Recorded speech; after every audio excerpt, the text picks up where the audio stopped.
ദേഷ്യം വരുന്ന സമയത്ത് ആ ദേഷ്യത്തെ നിയന്ത്രിക്കാൻ കുറച്ച് വഴികളുണ്ട്. ഒന്ന്, നമുക്ക് ദേഷ്യം വരുന്ന ആ ഒരു സമയത്ത് നമ്മുടെ മനസ്സിൽ 10 വരെ എണ്ണുക. ഇങ്ങനെ ചെയ്യുന്നത് നമ്മുടെ തലച്ചോറിനെ ശാന്തമാക്കാൻ സഹായിക്കും. അതുവഴി നമ്മുടെ ദേഷ്യത്തിൻ്റെ അളവിനെ കുറയ്ക്കാനും നമ്മൾ തന്നെ പെട്ടെന്ന് പ്രതികരിക്കാണ്ട് ആ ദേഷ്യത്തെ നിയന്ത്രിക്കാനും നമുക്ക് സാധിക്കും. രണ്ടാമത്, നന്നായിട്ട് ശ്വാസം എടുക്കുക. കണ്ണടച്ച് നന്നായിട്ട് ശ്വാസം എടുക്കുക. എത്ര തവണ നിങ്ങൾക്ക് ചെയ്യാൻ പറ്റുമോ അത്രയും ചെയ്യുന്നത് നല്ലതായിരിക്കും. ഇതും നമ്മുടെ തലച്ചോറിനെ ശാന്തമാക്കാൻ സഹായിക്കും. മൂന്നാമത്, നമുക്ക് ദേഷ്യം വരുന്ന സമയത്ത് അല്ലെങ്കിൽ അങ്ങനെ ഒരു സിറ്റുവേഷനിൽ നമ്മൾ നിൽക്കുന്ന സമയത്ത് അവിടെ നമ്മൾ മാറി നിൽക്കുക. നമുക്ക് നന്നായിട്ട് ദേഷ്യം വരുന്നുണ്ട്, നമ്മൾ പ്രതികരിക്കുന്നതിന് മുമ്പ് നമ്മൾ ആ ഒരു സ്ഥലത്ത് നിന്ന് മാറി നിൽക്കുക. കുറച്ച് നേരം മാറി നിന്ന് കഴിഞ്ഞാൽ നമുക്ക് നമ്മുടെ ദേഷ്യം പതിയെ പതിയെ കുറയുന്നതായിട്ട് നമുക്ക് തോന്നും. നമുക്ക് പെട്ടെന്ന് ആ ഒരു സിറ്റുവേഷനിൽ നമ്മൾ ദേഷ്യത്തിൽ നമ്മൾ പ്രതികരിക്കാൻ ഉള്ള ആ ഒരു അവസരം അടക്കം നമ്മൾ ഇല്ലാതൊക്കെയാണെങ്കിൽ ഈ മാറി നിൽക്കുന്നതിലൂടെ. അതുപോലെ തന്നെ നമ്മുടെ ജീവിതത്തിൽ നമുക്ക് ഒരുപാട് കാര്യങ്ങൾ ചെയ്യാനുണ്ട്. അതുകൊണ്ട് തന്നെ നമുക്കുണ്ട് പെട്ടെന്ന് വരുന്ന ദേഷ്യത്തിൽ ആ ദേഷ്യം കൊണ്ട് പ്രതികരിക്കാനോ അതിനൊന്നും നമുക്കതിൻ്റെ ആവശ്യമില്ല. നമുക്ക് ചെയ്യാൻ ഒരുപാട് കാര്യങ്ങൾ ബാക്കിയുണ്ട്.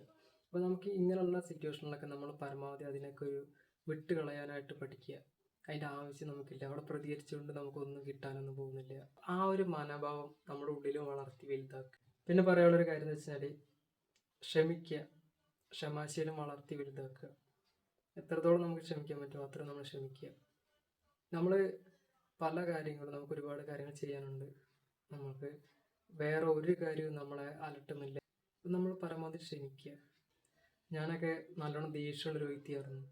അപ്പോൾ ഈ ഒരു ദേഷ്യം അമിതമായിട്ട് എന്ത് കാര്യത്തിനും ചെറിയ കാര്യങ്ങളായിരിക്കാം അതിനെല്ലാം ദേഷ്യപ്പെടുക, പ്രതികരിക്കുക, ഇങ്ങനെയെല്ലാം ചെയ്യുമ്പോൾ അത് എന്നെ തന്നെ മാനസികമായിട്ട് തളർത്തുന്നുണ്ടായിരുന്നു. അപ്പോൾ ഇതിൽ നിന്നെല്ലാം എനിക്ക് എങ്ങനെ രക്ഷപ്പെടാൻ പറ്റും എന്നൊക്കെ ഒരുപാട് വഴികളൊക്കെ നോക്കിയതിന് ശേഷം ഞാൻ ഈ പറയുന്ന കാര്യങ്ങളിലൂടെ എല്ലാം ഇതെനിക്കാരും പറഞ്ഞു തന്നൊന്നുമല്ല, പക്ഷെ ഞാൻ ഞാനിപ്പോൾ എത്രത്തോളം ക്ഷമിക്കാവോ അത്രത്തോളം ഞാൻ ക്ഷമിക്കും എൻ്റെ ജീവിതത്തിൽ.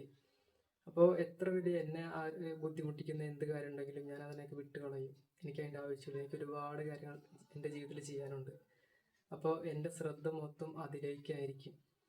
അപ്പോൾ ഞാനിപ്പോൾ എനിക്ക് തോന്നുന്നു കുറച്ചുകൂടി ബെറ്ററായിട്ട് എനിക്ക് ഈ ഒരു സമയങ്ങളിൽ തോന്നുന്നുണ്ട്. കുറച്ചുകൂടി ഞാൻ നല്ലൊരു വ്യക്തിയായിട്ടുണ്ട്. നിങ്ങൾക്കും ഇതുപോലെ ഒരുപാട് ദേഷ്യം വരുന്നുണ്ട്, അല്ലെങ്കിൽ നിങ്ങളെ ഒരുപാട് കാര്യങ്ങൾ ബുദ്ധിമുട്ടിക്കുന്നുണ്ട് എന്നുണ്ടെങ്കിൽ അതിന് മാറ്റാൻ ആഗ്രഹിക്കുന്നുണ്ടെങ്കിൽ മാത്രം ഈ പറയുന്ന കാര്യങ്ങളൊക്കെ ഒന്ന് ശ്രമിച്ചു നോക്കുക. അത് നിങ്ങളിൽ ഒരുപാട് മാറ്റങ്ങൾ കൊണ്ടുവരാൻ സാധിക്കും എന്നുള്ള ഞാൻ വിശ്വസിക്കുന്നു.